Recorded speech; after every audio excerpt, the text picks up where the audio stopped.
Hello, everyone. Thank you for joining for another episode of SEO Fight Club. Give me one more minute to pop out YouTube chat here and say hello. So, we don't have Kyle again this week. We'll have him back hopefully next week. And we got kind of a small crowd today. I know there's a lot of courses and things happening today, but I do have a killer show for you today. So we're going to look at something new, never before seen in our industry. And I think it is pretty cool. And it kind of shows more about what I want to keep researching in SEO. So I hope you like that. So I'm calling it the volatility warning, and we'll look at that shortly. So to start, we have no Clint Butler here yet, so I'm assuming he's still on a work call. So we might come back to this if he pops on later. But this is a great YouTube show if you're looking for SEO content to consume. Highly recommend this show. Just go to YouTube, search for SEO this week, and it should be the first result. Likewise, the SEO video show by Dre DeVera. It's an interview show of all the big personalities in SEO. So if you're trying to learn this industry and figure out how people did it, this is a great resource. So again, just go to YouTube, search for it by name. Normally, we also have Carolyn with us, but she's not here yet either. So busy days all around. She has a podcast that's on many platforms. So you can search for Confessions of an SEO and you can find your platform of choice. I created a bit.ly link here to, I believe, the Spotify.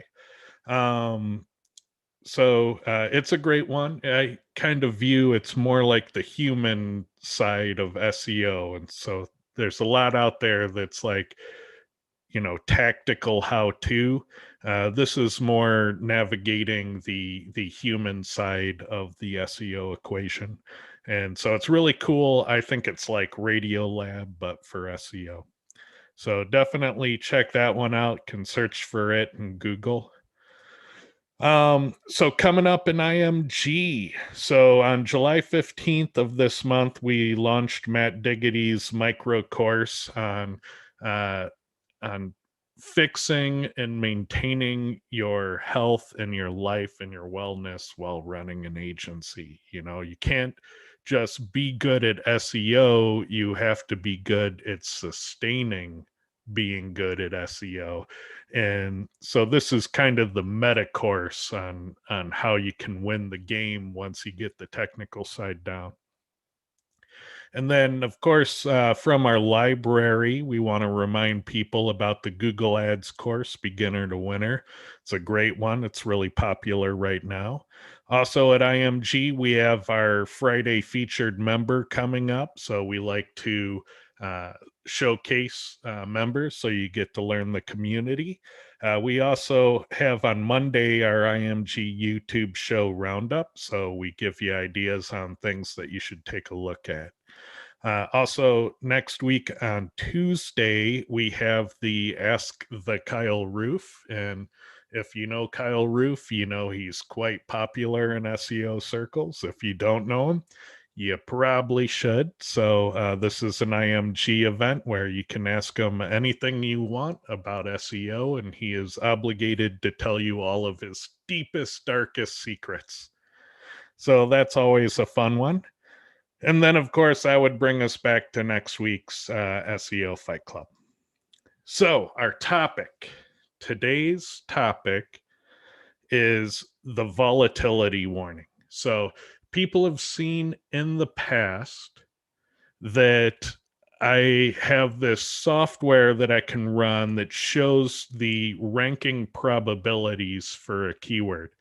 And by ranking probabilities, I mean that your ranking in SEO isn't a static scalar number. People say, oh, what do you rank? Well, I rank 4 for this keyword. Well, the problem is you might rank for strongly, you might rank for weakly, you might rank for part of the time. You might rank for most of the time, but Google is position testing you down. And so not all number four rankings are the same. Some number four rankings really suck, and some number four rankings are really solid and strong. And so there's this whole dimension of SEO that most SEOs don't even see because they don't understand that rankings, they aren't a scalar value. And if you check them 20 times in a minute, they might not be uh, what you think they are. And so we have software that looks at that, and we're going to look at that more. So, a few episodes back, we asked our viewers for keywords and we ran the ranking probability software on those viewers' keywords. And so, what I've done is I've gone back to a handful of them and I've pulled them again. And we're going to look at how these ranking probabilities, how the volatility for these keywords has changed since Q1 of this year and into Q2. So, reading these, all right, we see the volatility in these little charts. And these little charts that are hard to read, I know they're hard to read, so I'm going to talk you through it. These little charts are actually bar charts, they're showing us the spread. So, when you see one that's like green and red, it means that the most common ranking was in the middle and there was some upward position testing by Google and some downward position testing by Google. When it's just a line, it means that you're very solidly ranking at that position. So 100% of the time you are in all searches, you are at number 7. Whereas over here, we see this notation here. This means I was in 100% of searches. 70% of the time, most common occurrence was number 11 with a worst case of 14. And so these are kind of the odds. If I were to place a bet in Vegas as to what you would see when you search this keyword for this website, this is how I describe that odds bet. Because so often in SEO, we have this problem where we check rankings and I go, aha, I got you to number 14. You were, 24 and now you're number 14. You get excited. You go and tell the client, hey, you're number 14. I just saw it in the rank tracker. Client goes, puts in the keyword, looks at the ranking. What the hell are you talking about? I'm 36. It's because it's a probability. 70% of the time you're 14 with a worst case of 36. So you need to tell that client that they might need to check 2 or 3 times to get an idea of what's going on because your rankings are not static, they are a probability. And so when we look at this, the keyword on this one was yoga pants. And what's interesting about this keyword is when I was in online retail is a very difficult keyword for me to try to break into. This is a hard keyword to rank for. And you see that here, and that all of page 1 is locked in with no volatility. Google has made some choices here. And then in page 2, you start to see some volatility where Google is testing things. Well, how about this one a little higher? How about that one a little lower? And so between Q1 and Q2, for example, we have this yoga outlet. So it was solidly a number 8. But then in Q2, it is kind of a jittery number 6. So better position, but weaker standing at that position. Google is downward testing it now. So very solidly an 8, but kind of weakly a 6. And so that's, kind of looking at this data and interpreting it. And here we have Good Housekeeping, the magazine. So very strong website, been around for decades. And Google in Q1 was downward position testing them to 29. One quarter later, they were 17. They're being tested at 29. One quarter later, they're at position 29. And they're still being downward tested to number 33. And so looking at these charts quarter by quarter, what I'm trying to find out is there a trend in this downward position testing? And so I'm really interested to see what happens coming back quarter after quarter to see what happens. Is it predictive? Is this downward testing at all predictive of what Google's thinking about doing to a page? And so this is one of those keywords. So here's another one. This is best SEO software. So in Q1, there's very little upward or downward testing. So in the top 25 results, Google has largely made its choices. But here is one that was position tested downward in Q1. And in Q2, it's now ranking 56. So it got tested downward, and the following quarter it fell. And what's also very interesting between these dates of when we're checking is there is some noteworthy Google update activity. So these pages were largely settled. There's not a lot of volatility. Google picked them and felt good about, where they rank. Now there's a lot of testing. Now there's volatility. So it looks like Google is going back and saying, well, I'm not so sure about those past picks. So it'll be interesting next quarter. Oh,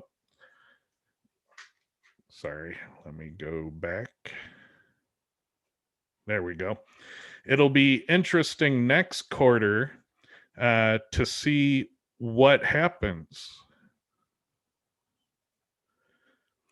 So we end up seeing this data. So we have more downward testing, more upward testing. So in another quarter, we'll see how predictive these were. So here's another one. So this one is how to start a blog. And in this one, I'm still looking at that downward position testing. So the red ones. And we see that there's quite a few red ones. All right. And when I've highlighted them red, this means that they actually fell the following quarter. And so knowing how many were tested downwards and how many fell in the rankings, I can calculate a simple percentage. And 72% of downward tested pages dropped by the following quarter.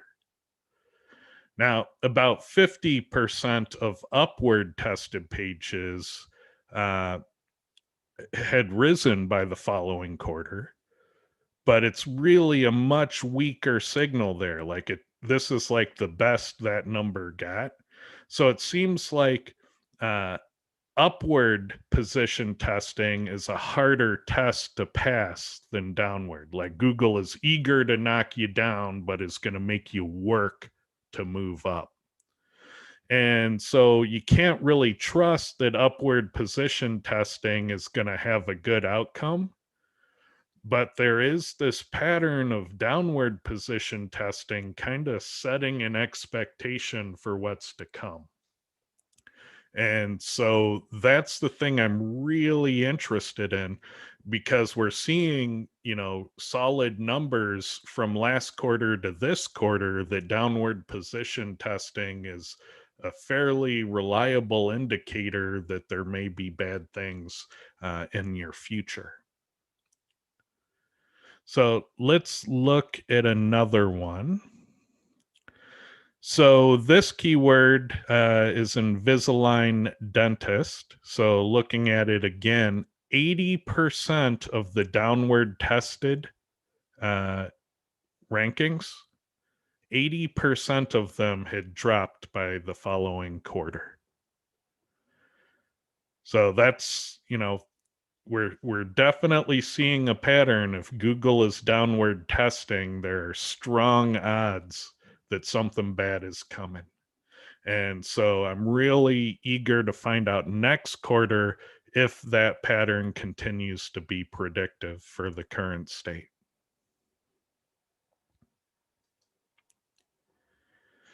And so here we are again, another example. Google's like dialed in page one, half of page two, saying, I know my picks and I'm good with them. But now Google is like, I'm not so sure about those past picks. They're trying to get back to a new normal. And 80% of the downward tested, it's hard to see. There's a little bit of red in these. 80% of the ones that were downward tested, they fell the following quarter.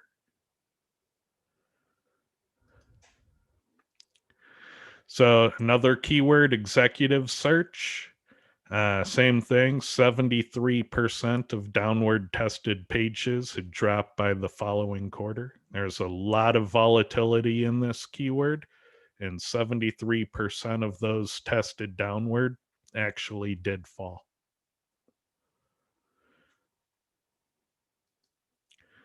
So, what I'm seeing in this data so far is that about 72 to 100% of the downward tested pages had dropped by the following quarter. So it varies from keyword to keyword. The ones that at 100% had very little volatility, so they were kind of harder keywords to rank for, but they had more certainty and bad things coming. So when we got to the more, the easier, the lower competition keywords, we tend to have more uncertainty in the outcome, but it was still strong. It was still 72, 73, 80%. Um, and that's kind of scary.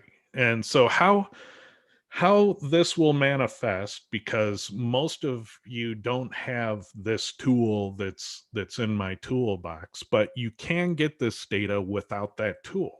So most of you are out there doing rank tracking, and you're, you know, periodically looking at your important pages. And if you're looking at it daily and you see that you're ranking, oh, I'm 4 one day, 4 the next day, I'm 8 for a day, then I'm 4, then I'm 6, then I'm 4, then I'm 4.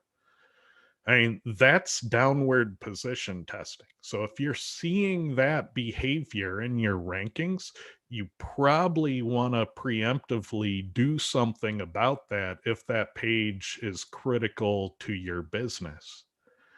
And so the four things I think you should look at if you're seeing downward position testing. So you're most commonly ranking number 4, but you're sometimes number 8. Fix your factor deficits, update the page, try promoting the page, give it some love out in social or pay per click or email blasts or whatever tends to work for you. And then, of course, building some links to the page. Try to give Google a little bit of signal that, hey, no, don't give up on this page yet. This page is still worthy. And so I think, those are some of the things you can do. Now, are we absolutely certain this is a trend? No. But we're starting to see patterns. And so where there's smoke, there's often fire. And so I'd say right now it's a little smoky, but we haven't proven a fire yet. Um let's see, we have a comment here. Likely something else is going on. Other pages are improving while the subjects pages aren't. Could be related to CTR or bounce rate. Yeah, there could be a lot of factors in play. And again, all I was looking at in this study was really those downward position testing ones. So some of the pages that weren't position tested had moved. Some of the upward ones had moved. Um, a few of the downward ones that were tested downward didn't move downward. They managed to meet the criteria during the test to stay. So there's a lot we don't know, but that's the whole reason we get data. We get these measurement stats. We look at it. We look how they change over time, quarter to quarter. And so we're trying to see, are these at all predictive? Is this a good indicator that we should be worried? And my guess is yes. If Google is position testing you downward, it does not look good at the moment. We do need to learn more about it to know with better certainty. So we don't have enough data to call it, but it's enough that I feel nervous if I see my page position testing downward. I'm going to try and do these things to try to tell Google, no, don't give up on my page yet. And there's this whole dimension of SEO that SEOs don't currently engage in. It's so, rankings fixated that nobody's looking at, how solidly are you in that ranking. Let me go back, because some of these, if we look at some of these, like this one here, 10% of searches this website appeared in. So when you did this keyword of executive search, 90% of the time, this URL didn't even show up. And when it did show up, 50% of the time it was at 10, and the rest of the time it was at 11. So it's only in half of searches. Now, you could do SEO that would make this appear in 100% of searches and be at 10. And that would be awesome, because that means this search result is able to get 10 times as much organic traffic. So if you go from being in 10% of searches to being in 100, you didn't even change rankings. You just went from the weakest possible number 10 ranking to the strongest possible number 10 ranking. And that should be something that's awarded, but people aren't even looking at it. You get 10 times as much traffic from that.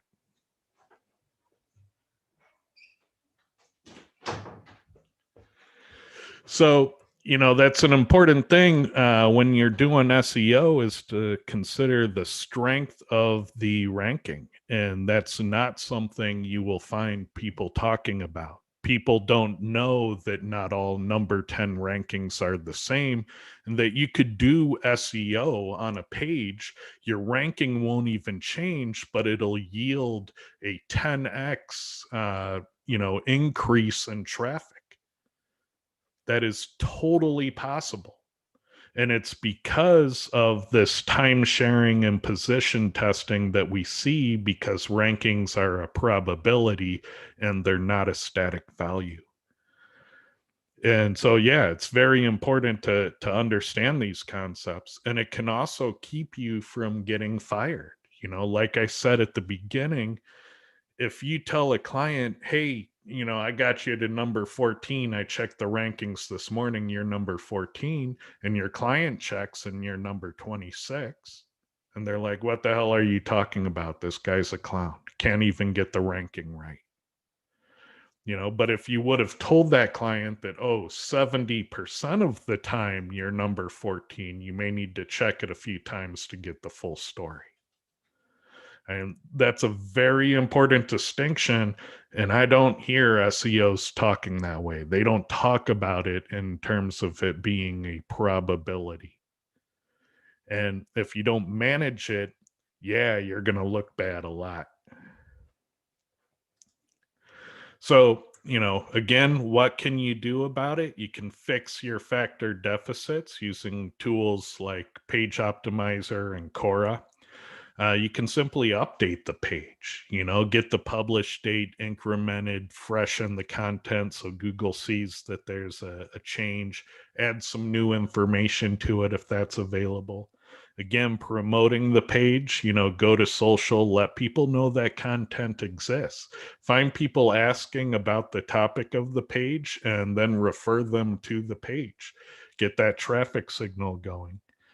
And then, of course, link to the page. Give it some more citations that are worthy of the page. And hopefully, these signals will help you win that test. They'll help you pass the test so that Google says, "Oh, I was going to drop it, but you know what? We got some signals that say we might want to rethink that." And so, definitely don't do the thing that most SEOs do, which is they see downward position testing and they let it ride. That's probably not the right thing to do. Because if you perform the same for Google, in terms of being at a lower position, I don't think that's a wise thing to do. I think you want to bring more to the table and show that this is the page that should stay. And there's some art to that. We don't know all the ins and outs of doing that, but we definitely uh, don't want to just let Google say, I tried this page, it's not going great. I'm thinking about taking it out and just letting Google do it. Because we're seeing that, if Google is saying, hey, I should test this lower, more often than not, those pages are going lower. So I wouldn't go down without a fight. Do something, try to solidify. And I bet, just doing a sprinkling of these things will help you solidify. So I wouldn't be surprised if even doing minimal amounts of this activity helps you stabilize that ranking. Even if your ranking doesn't change, if you just get rid of that downward position testing, that's a big deal in my book. Especially if you're page one, where it's really hard to go up another step, then the incremental, journey is solidifying the ranking you do have, taking it from a weak number 6 to a strong number 6 is a big deal. Have another comment. You'd think that not ignoring problems is common sense. No, in SEO, people don't know to worry. They simply don't know because most people aren't going to this extent. They're tuning titles, they're tuning headings, they're saying content is king and Google will figure out the rest. But if you really carefully watch your rank tracking data, you will see the position testing in your rankings. And it will manifest as I'm number 4, I'm number 4, I'm number 8, I'm number 4, I'm number 6, I'm number 4. Google's giving you an expectation about what's coming when you see that. And so you want to see all 4s across the board. You don't want any of that downward testing. And you can do this. You can check your rankings, 10 times in an hour and see what type of variation you're getting in rank position. And you shouldn't do that all the time, but once in a while, you should look at that variance in your rankings and find out, are you 100% of the time at number 4 or are you 60% of the time at number 4? Because that tells you about the strength of that rank position. Are you solidly number 4 or are you kind of, weak number 4 and you're at risk of being overtaken because of that weakness? And so that's very important to know. And it also tells you, you know, if you're doing your rank tracking and you're only number 4 10% of the time and the rest of the time you're 26, I mean, how strong is that ranking? I mean, that was a Hail Mary, very lucky roll that you got the rank tracker to say that you're number 4. And that happens. And you don't want to go running to your client when you get that extremely lucky roll, you know, an extremely high roll outcome, because they're not going to see it. They're going to put it in and get an average outcome of something much lower. And so before you ever tell a client a ranking, you really want to make sure that it is that ranking, that when they type it in, that's likely to be what they're going to see. And you can't do that with one check. You got to do it statistically. I checked 20 times and, you know, 15 of the times I was this ranking. And then you set that expectation. You let them know that, hey, you know, 75% of the time we're at this ranking. So they know they may have to check it multiple times. But it's really interesting. We're starting to use this technology to make predictions about where you're going to be next quarter. And we're going to continue looking at this data and seeing how predictive it is to where pages end up going. And so we get a signal from Google with this downward position testing, and it's looking like the outcomes aren't good. We're going to see if that trend continues next quarter. So that's all I have today for the show. I want to thank everyone for watching, and we'll keep you informed about this topic as it develops. But obviously, this is very slow, cutting edge SEO research. So I hope you like this show, and we'll see you next week. Thanks a lot.